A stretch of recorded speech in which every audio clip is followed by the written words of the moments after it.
Hello, everyone. It's good to have you join me in yet another episode of Clean Health with Dr. Obi Kuku. If you're watching me right now from all over the world, do kindly click on the like button, lay your comments in the comment section, and kindly share my videos. Today, we'll be talking about tips for ladies' health regarding the inner temple. What do I mean by the inner temple? The private part of every lady.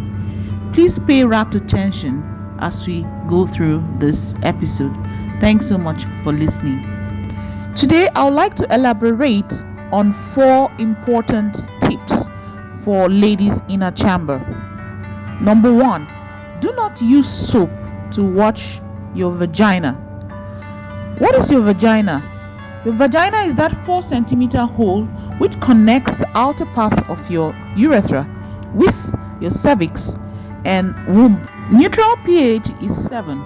Anything above 7 is alkaline and anything below 7 is acidic. The pH of the vagina, it runs between 3.8 to 5, which is acidic. As a result of that, it does not allow the growth of microorganisms. As such, the vagina is a natural cleanser and cleanses itself most naturally. So you do not need to use water or soap or anything to wash the inner vagina. It naturally cleanses itself. What happens when you use soap and water to wash the inner vagina is that it destroys the natural protective bacteria known as normal flora. This will result in the loss of natural pH of the vaginal mucosa, predisposing you to microorganism growth right there, which can lead to irritations, infections, and subsequently change in the mucous membrane of the vagina that may lead to cancers later on in life. You can use warm water or a dermatologically approved external wash rather to wash your vulva. And what is your vulva? It's the outer part of the female organ, which includes the clitoris, labia majora, and minora.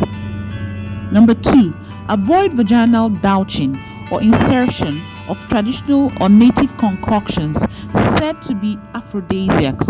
These may predispose you to various vaginal infections and cancers later on in life. Number 3, postcoital bleeding. Postcoital bleeding is bleeding after sexual intercourse, and it may be a sign of cervical cancer, especially in postmenopausal women, that is, women who have stopped menstruating. If you see any sign of bleeding following intercourse, kindly see your gynecologist, who is a doctor who is specialized in treating women's problems. Fourthly, early sex, multiple sexual partners, and high-risk sexual behaviors, that is unprotected sex without the use of condoms, can predispose you to human papilloma viral infection and consequently cancer of the cervix.